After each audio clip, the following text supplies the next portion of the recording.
Hey there, Physics Pals. Paul Lake here with another physics problem solved. I hope you're doing well. In this one, we're going to be doing a scalar products problem. We're going to find the angle between two vectors using the scalar product. And we're going to use two ways of looking at what the scalar product is. We're using magnitudes and angles, as well as using unit vectors, specifically I hat and j hat in this case.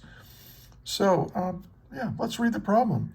The vectors a and b are given by a is equal to 2i plus 3j, and b is equal to negative I hat plus 2j.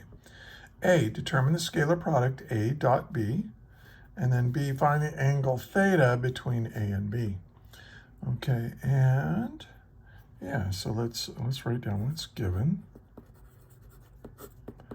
So a is 2i hat plus 3j hat, and then b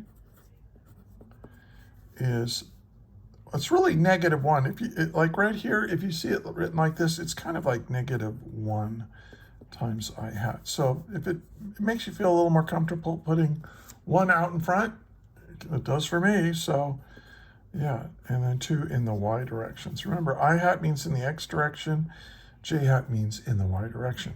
So this is 1 in the negative x direction. That's kind of what that means.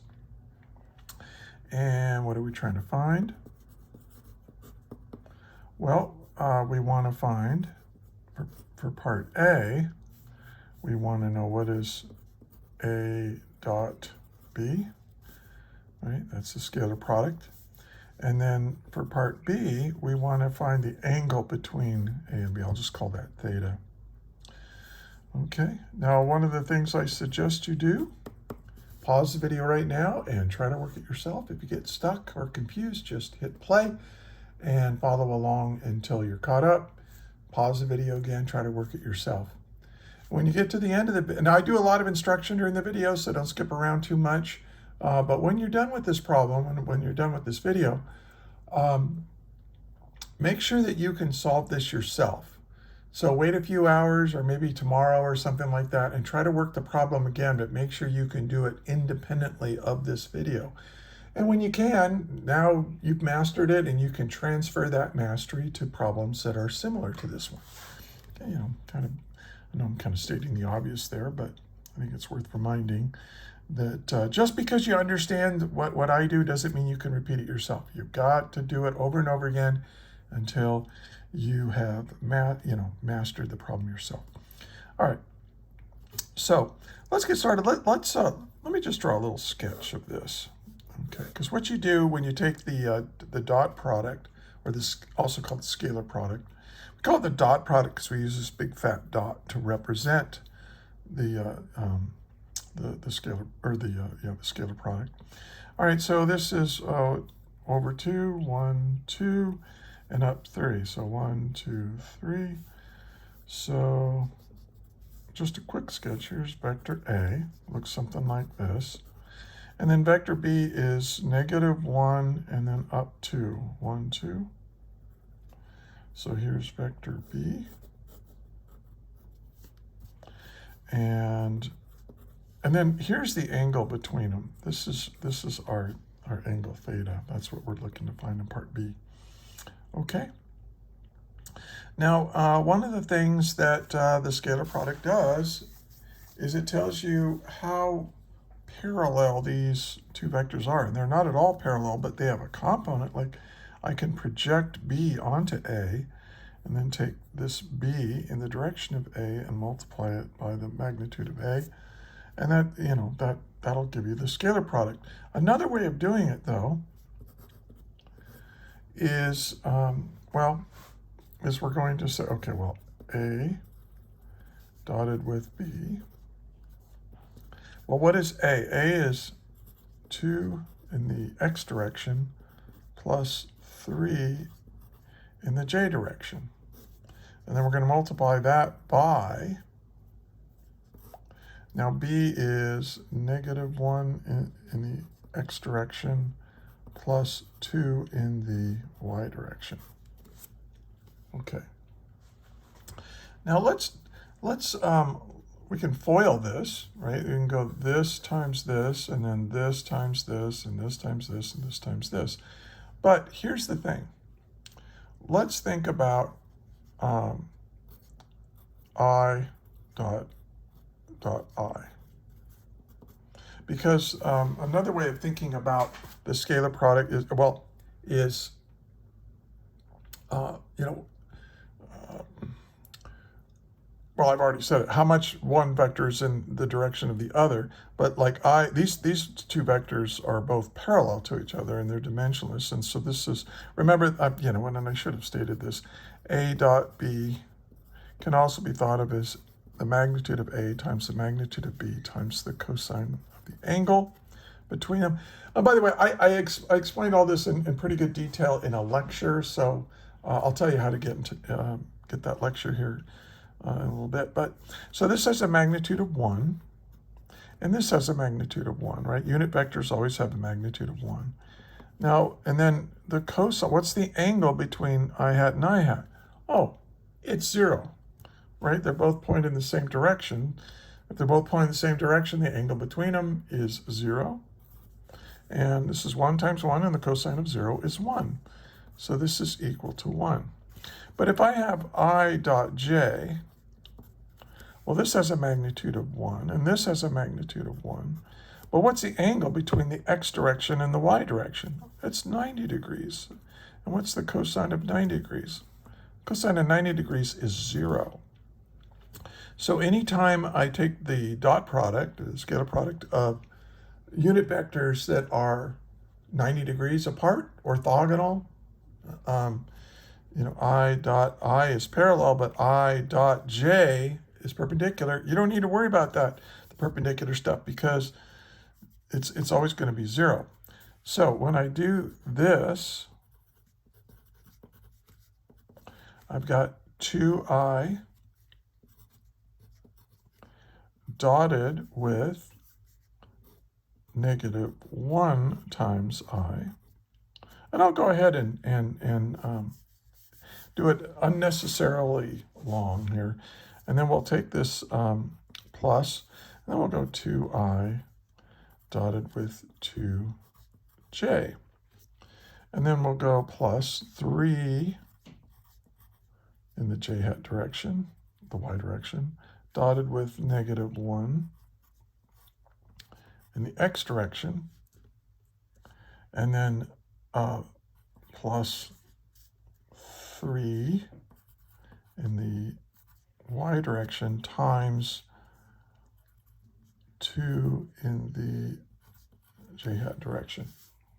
Okay, well, if I use this, I can say, all right, well, look what I got. I got 2 times negative 1, that's negative 2. But what is I dot I? I dot I is 1.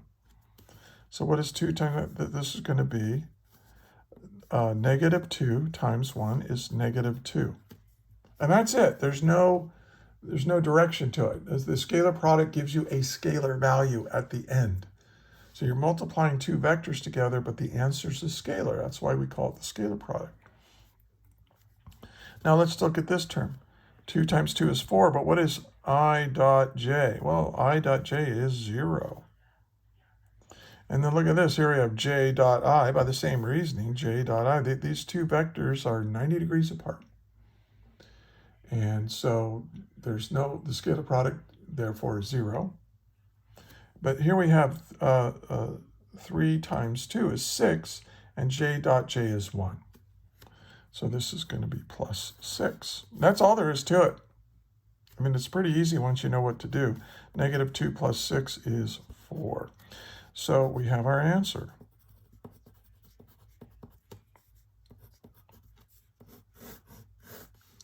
Okay, it's just 4. Now, and this problem is a pure math problem. There's no units. But the big application for this, why you're probably studying this, is to do work.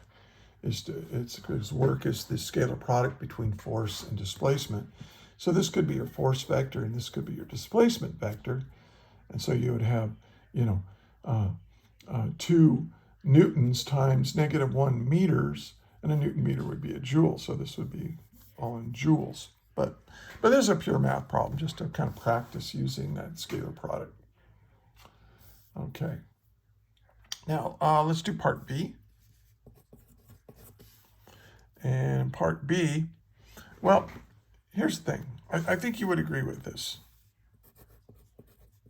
A dot B equals A dot B, right? All right, that's simple. But there's two ways of expressing this. I can say this is the magnitude of A times B times the cosine of theta is equal. Well, we already got A dot B. Using unit vectors, we know this is equal to 4. And so what I'm going to do is I'm going to solve this for the angle. So I'll say cosine theta is equal to 4 over A times B. And then to get the angle, we'll have the cosine, the inverse cosine of this ratio. Now, here's what I'm going to do. I'm just going to put A dot B like this, and then divide this by A times B.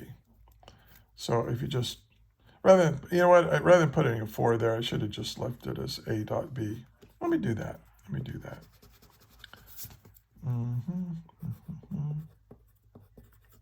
I think that's a little bit, hopefully a little bit more general.